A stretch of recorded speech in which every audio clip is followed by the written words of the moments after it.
오늘 함께 보실 말씀은 두 곳입니다. 창세기 18장 9절에서 15절까지와 21장 6절 말씀입니다. 구약 21페이지 정도 되겠습니다. 창세기 18장 9절에서 15절, 21장 6절입니다.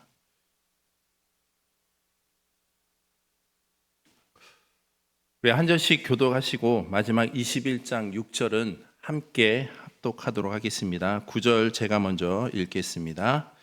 그들이 아브라함에게 이르되 내 아내 사레가 어디 있느냐? 대답하되 장막에 있나이다.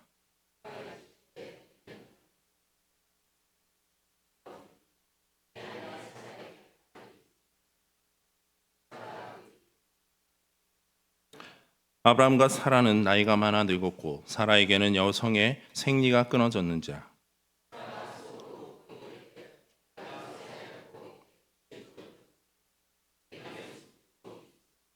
여호와께서 아브라함에게 이르시되 사라가 왜 웃으며 이르기를 내가 늙었거늘 어떻게 아들을 낳으리오 하느냐?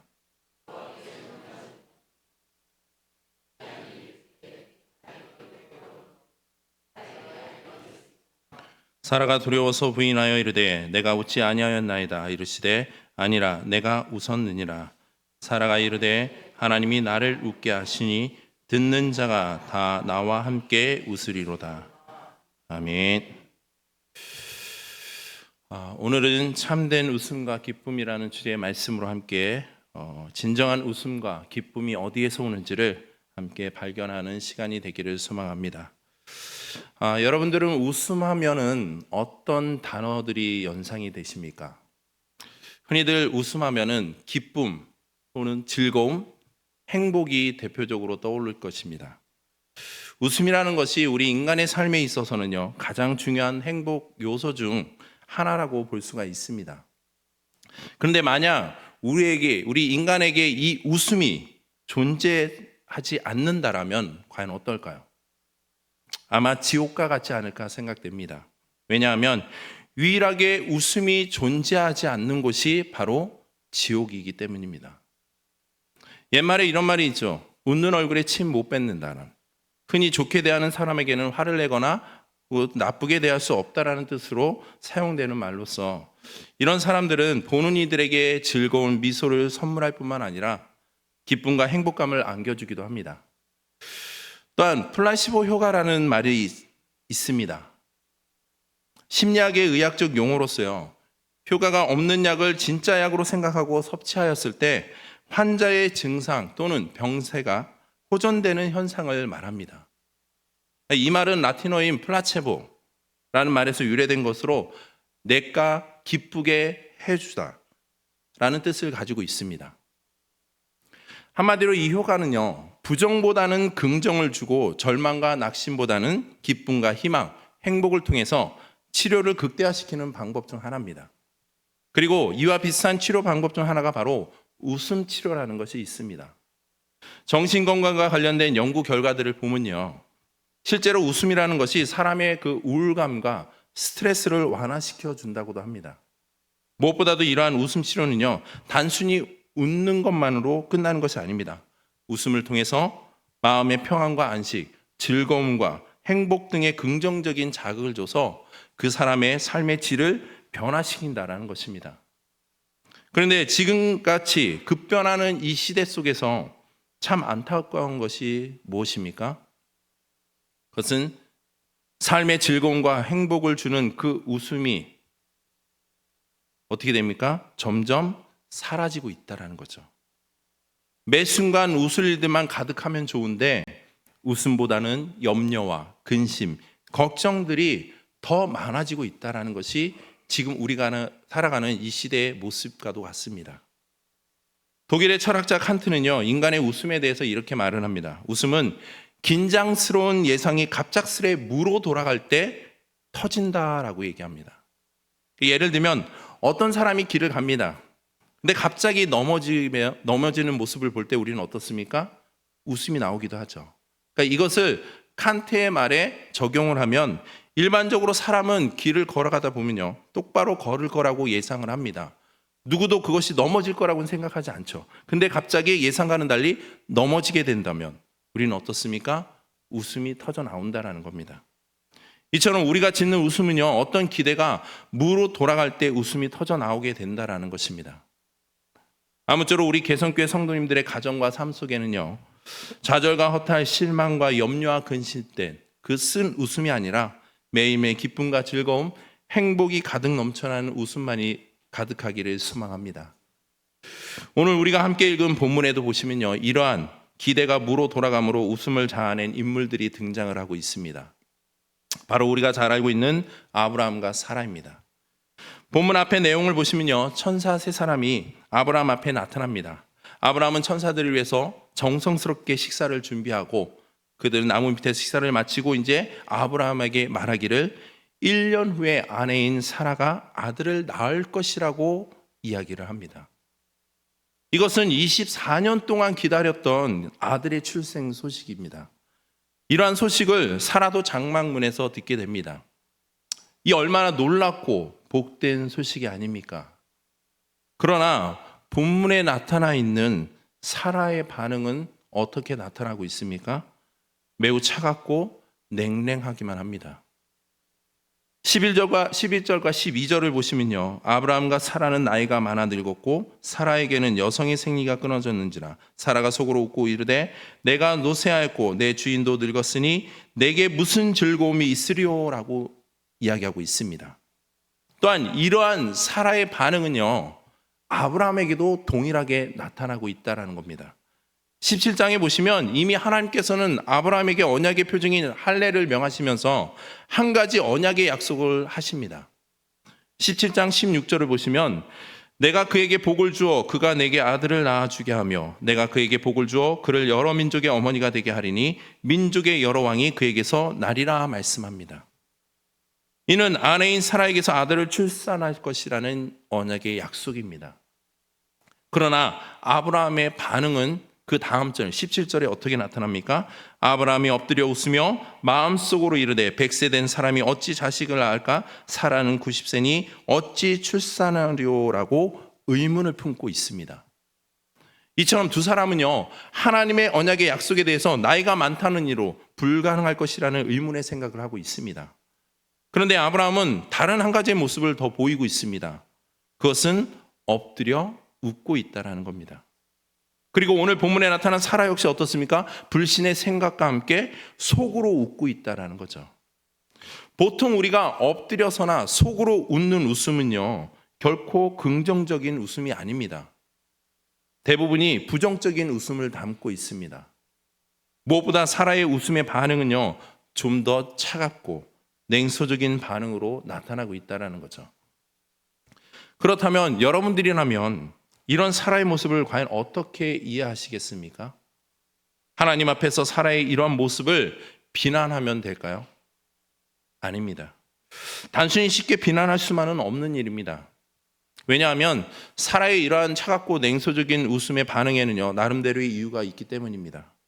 먼저 사라는요, 너무 오랜 기다림에 마음이 지쳐 있었습니다. 앞선 17장에서 하나님께서는 아들을 주실 것이라는 아브라함에게 언약의 약속을 하십니다. 불가능할 것 같아 생각하면서도 주신 그 약속을 믿고 무려 10년도 아닌 20년도 아닌 24년이라는 긴 시간 동안 그 약속을, 아들을 주실 거라는 그 약속을 기다렸다는 거죠. 기다림에 있어 결코 상식적으로 이해할 수 있는 기간이 아닙니다. 너무나 긴 시간의 기다림입니다. 무엇보다 지금 사라의 몸 상태는요, 이 약속을 이룰 수 없는 매우 쇠약한 처지라는 거죠. 특히 75세의 하란을 떠나서 아브라함의 나이는 현재 99세이고 사라는 아브라함보다 10살 적은 89세입니다. 그리고 사라는 여자로서 생리도 이미 끊긴 상태죠. 그러니까 여자로서 출산의 가능성이 완전히 사라진 상태라는 겁니다. 그래서 사라는 이런 이유들로 12절에 자신을 뭐라고 표현하고 있습니까? 노쇠하였다라고 표현하고 있습니다. 이 단어의 히브리 원문의 문자적 의미를 보면요, 낡았다, 너덜너덜하게 헤어졌다라는 의미를 가지고 있습니다. 즉 낡아서 헤어져 빠진 그 몸을 가진 사라는요, 출산할 가능성이 전혀 없는 불가능함을 의미하고 있다는 것입니다. 이뿐만이 아닙니다. 사라의 마음에는 여자로서 깊이 남아있는 또 하나의 상처가 있습니다. 아브라함이 85세가 될 때까지 10년 동안의 그 기다려도 전혀 임신이 되지 않았습니다. 그래서 순간 육체의 정욕에 따라서 자기의 여종 하갈을 동침하도록 아브라함에게 허락하였다라는 거죠. 물론 이는 당시 고대 근동의 문화적 관습이기도 합니다. 그래도 여자이고 아내로서 얼마나 마음이 답답하고 상했을까요? 더구나 여종인 하갈은 자신이 임신을 하자 본처이며 주인인 사라를 어떻게 대우하고 있습니까? 16장 5절에 보시면 사라가 아브라함에게 이르되 내가 받은 모욕은 당신이 받아야 옳도다. 내가 나의 여종을 당신의 품에 두었거늘 그가 자기의 임신함을 알고 나를 멸시하였다라고 말하고 있습니다. 이처럼 사라는 당시 상황을 자신이 멸시받았다라고 표현하고 있습니다. 결국 사라에게서는요, 시간이 지나도 결코 잊혀지지도 않고 지워지지도 않는 마음의 큰 상처를 받게 된 것입니다. 이렇게 사라는 지난 24년이라는 긴 시간 동안 마음은 지쳤고 육체는 시들었으며 점점 상처는 깊어져만 갔습니다. 그런데 이제 와서 1년 후에 아들을 갖게 될 것이라는 약속을 과연 어떻게 받아들일 수 있을까요? 저와 여러분들이라면 진정 믿어 확신할 수 있을 수 있을까요? 어쩜 사라에게 있어 그 순간은요, 속으로 비웃을 만큼 어이없으며 이상하게만 들릴 뿐입니다. 그래서 사라는 지금 그 약속 앞에 그렇게 차갑고 냉소적인 웃음을 지어냈는지도 모릅니다. 대놓고 웃지는 못했지만 싸늘한 자포자기의 웃음, 불신의 그 웃음을 사라는 지금 짓고 있다는 거죠.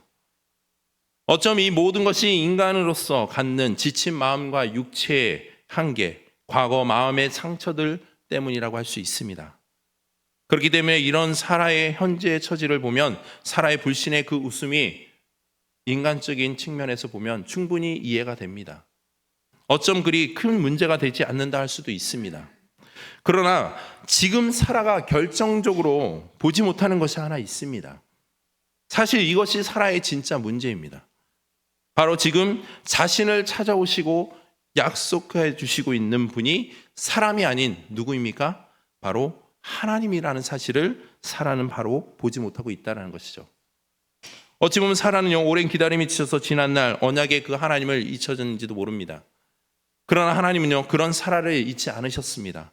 창세기 15장과 17장을 보시면 지금까지는 하나님께서 아브라함에게 직접 찾아오셔서 아들을 낳을 것이라고 언약의 약속을 하십니다.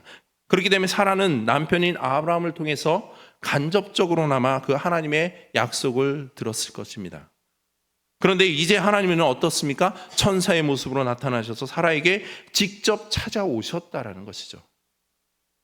본문을 보시면 아브라함의 아내의 이름을 말하지 않았는데 천사는 이미 그녀의 이름이 사라라는 것을 알고 있었습니다. 그리고 천사는 사라가 어디 있냐고 묻습니다. 근데 이름까지 알았던 천사가 그녀가 어디 있는지 정말 몰라서 물었을까요? 아닙니다. 이것은 방문의 그 목적이 사라에게 약속을 주려는 것임을 알려주기 위함에 있다라는 것입니다. 여자라는 신분 때문에 사라가 장막문에 서서 이야기를 듣고 있다라는 것을 천사는 이미 알고 있었습니다. 그래서 비록 아브라함과의 대화를 통해 말하고는 있지만 사라가 분명하게 들을 수 있도록 축복의 그 언약의 약속을 전해 주었다라는 것이죠.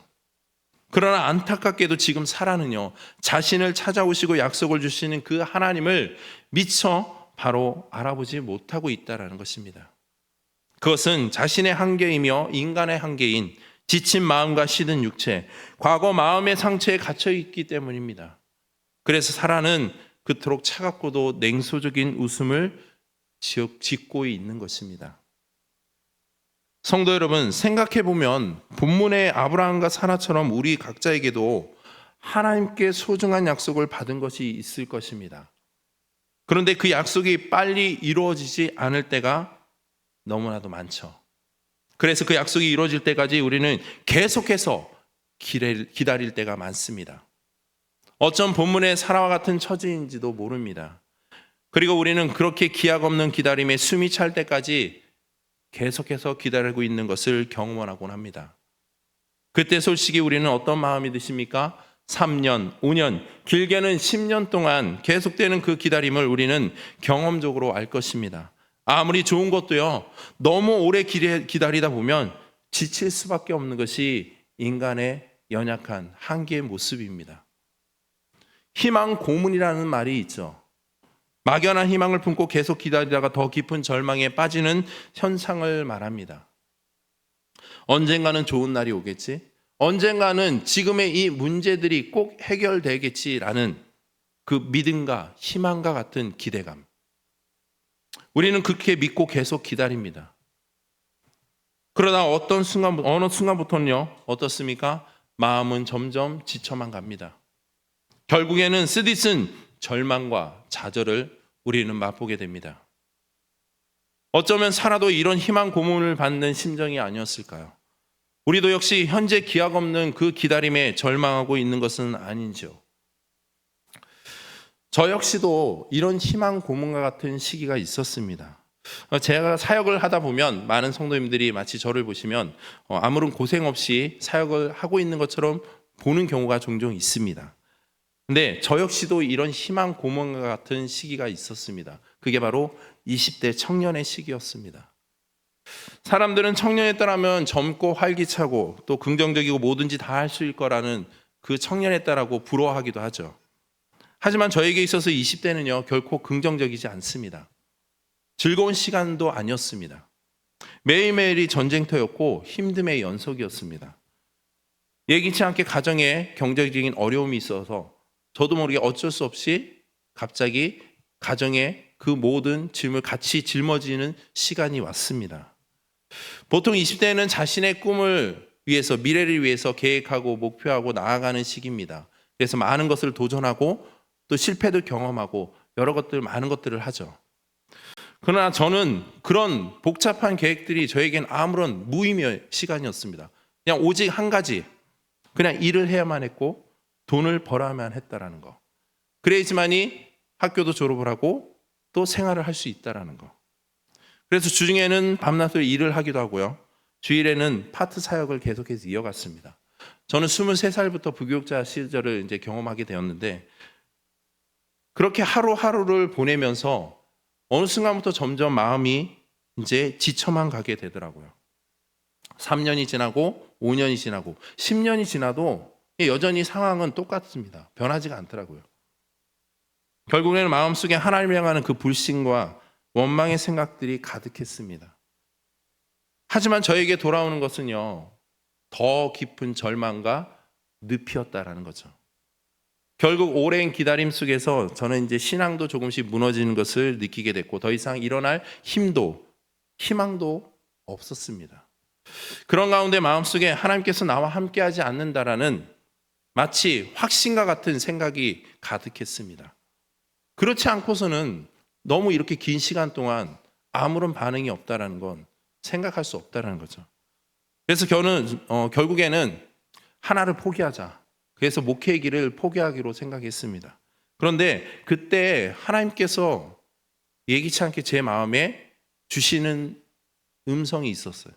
그게 바로 다 내려놓으라는 것이죠.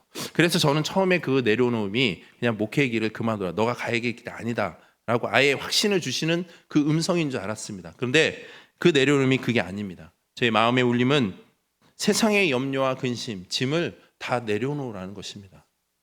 그래서 저는 마지막으로 하나님 앞에 묻고 결정하자. 그래서 20일 금시 작정 기도를 결단했습니다. 그래서 한 달 동안 준비하고 21일 동안 금식을 시작했습니다. 하루 이틀 3일째 동안은 너무 힘들더라고요. 금식을 해보신 분들은 아시겠지만 물만 먹고 3일 동안 버티는 거 결코 쉽지 않습니다. 하루도 어렵습니다. 기도원에 들어가서 금식을 하는데 식당에서는 막 음식 냄새가 올라오고 참을 수가 없더라고요. 정말 흔히 얘기하는 허공을 보면 음식이 날아다니고 보이는 게 정말 보이더라고요. 그런데 참 감사하고 신기한 건 뭐냐면 4일째 되는 날부터 전혀 힘이 들지 않았습니다. 하루하루 잘 버티고 은혜 가운데 버텨서 겨우 은혜 가운데 그렇게 20일 작정 금식 기도를 마쳤습니다. 그리고 내려오면서 결단한 것이 하나 있습니다. 모든 걸 다 내려놓고 오직 목회, 사역에만 집중하자. 그래서 저는 그 이후로 서울에 혼자 올라와서 이제 전임 사역을 그때부터 시작을 하게 됐습니다. 그리고 또 하나 발견한 것이 있었습니다. 그게 뭐냐면 세상이 주는 풍요와 만족, 그 속에서의 웃음과 즐거움, 기쁨이 진짜가 아니라는 거죠. 저는 이 시대 내내 그동안 그 모든 것들을 가지고 누리면 즐거울 줄 알았습니다. 그러나 진정한 웃음과 기쁨은 그것이 아니라는 거죠. 하나님께 주시는 마음의 그 평안과 안식이 있을 때만 그 웃음과 기쁨이 진리가 된다라는 사실을 그때서야 저는 깨달았다는 것입니다. 물론 지금도 하루하루가 웃음과 기쁨만이 가득한 것은 아닙니다. 매일매일 하루에 저도 연약한 인간이기에 여전히 마음에 근심과 염려가 가득합니다.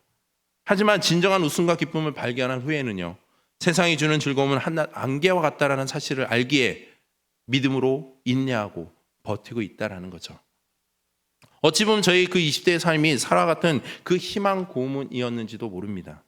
그러나 그 희망 고문과 같은 가운데 주님께서는 저에게 찾아오셨고 말씀해 주셨고 저를 다시 일으켜 세워주셨다라는 것이죠. 마치 오늘 본문의 사라와 같이 말입니다.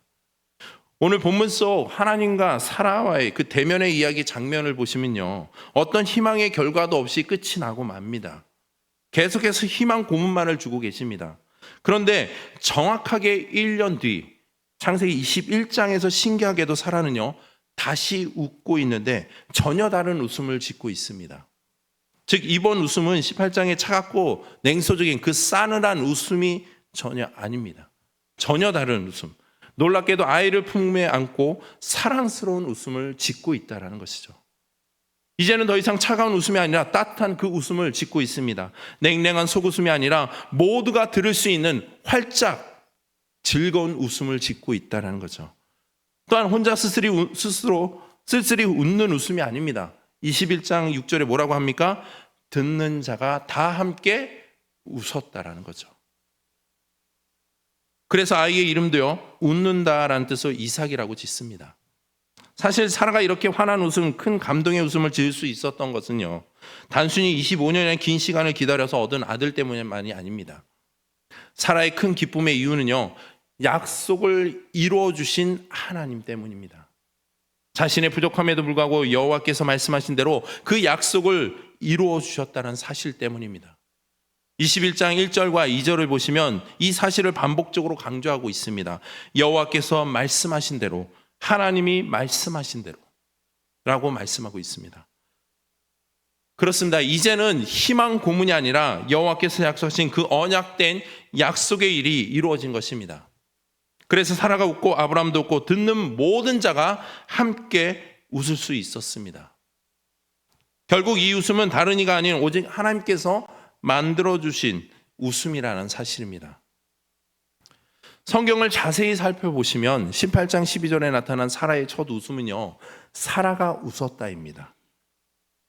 사라 스스로 웃었다라는 거죠. 그러나 21장 6절에 나타난 사라의 웃음은 무엇입니까? 하나님께서 사라를 웃게 하셨다라는 거죠. 주체가 달라졌다라는 거죠. 내가 아니라 하나님께서 나를 웃게 하셨다라는 거.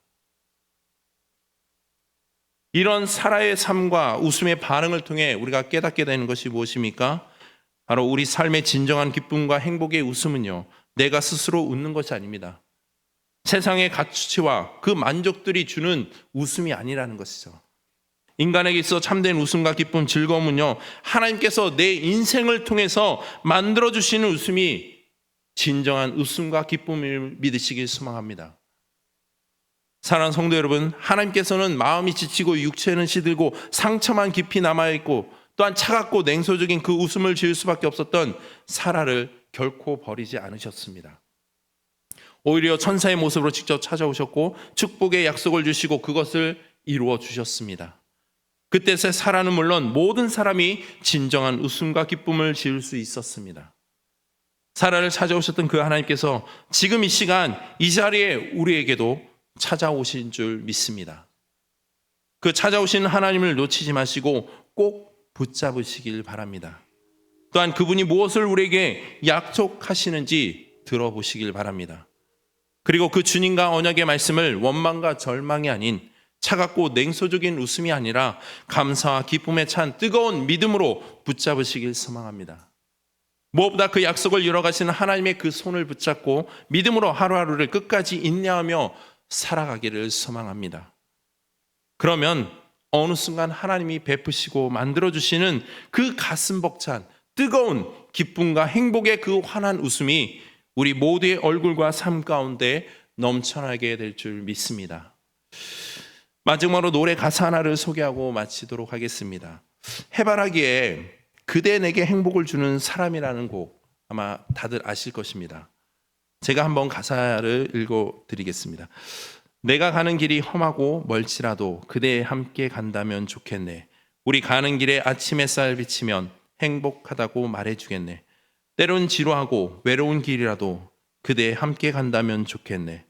때론 즐거움에 웃음 짓는 나날이어서 행복하다고 말해주겠네. 이리저리 돌아봐도 제일 좋은 건 그대와 함께 있는 것. 그대 내게 행복을 주는 사람. 내가 가는 길이 험하고 멀지라도 그대 내게 행복을 주는 사람. 여러분 어떻게 느껴지십니까? 진정 인간에게 기쁨과 즐거움 그리고 행복의 그 웃음을 주시는 분은 세상의 가치가 아니라 만족이 아닌 바로 오직 하나님 한 분이심을 믿습니다. 세상에 가치와 물질, 명예, 그 권세, 그 모든 것들은요 즐거움과 기쁨을 줄 수도 있습니다. 근데요 그것이 영원하진 않습니다. 여러분 물질이 있을 때는 즐겁죠. 여유 있죠. 행복하죠. 근데 만약에 그 물질이 없으면 어떻습니까? 염려와 근심, 걱정에 쌓인다라는 것입니다. 시간이 지나면 여전히 허탈함과 공허한 만족과 웃음만이 남게 된다는 것입니다. 그러나 하나님께서는요 우리의 모든 필요를 아시고 때에 따라 채워주시며 우리에게 진정한 기쁨과 웃음, 그 행복의 웃음을 안겨주실 줄 믿습니다. 우리 옆에 분들에게 이렇게 한번 축복해 줬으면 좋겠습니다. 하나님께서 당신을 웃게 해주실 것입니다. 하나님께서 당신을 웃게 해주실 것입니다. 예. 여러분 우리가 가는 길이 힘들고 험하고 지칩니다. 성도의 길이, 순례자의 길이 순탄하지 않죠. 지치고 힘듭니다. 그러나 그 가는 길에 주님이 함께 하실 줄 믿습니다. 주님께서 우리에게 행복을 주실 줄 믿습니다. 우리와 함께 걸어가실 것이고 그리고 우리에게 참된 기쁨과 즐거움을, 웃음을 안겨주실 줄 믿습니다. 남은 한 주간도 많은 일들 속에서 하나님께서 성도님들의 가정과 그 직장, 삶의 터전 속에서 웃게 해주시고 그 웃음을 통해서 주변의 다른 일들도 함께 웃게 될 줄 믿습니다. 그 웃음의 기쁨을 마음껏 누리며 살아가는 우리 개성의 모든 성도님들 되시기를 주님의 이름으로 축복드립니다.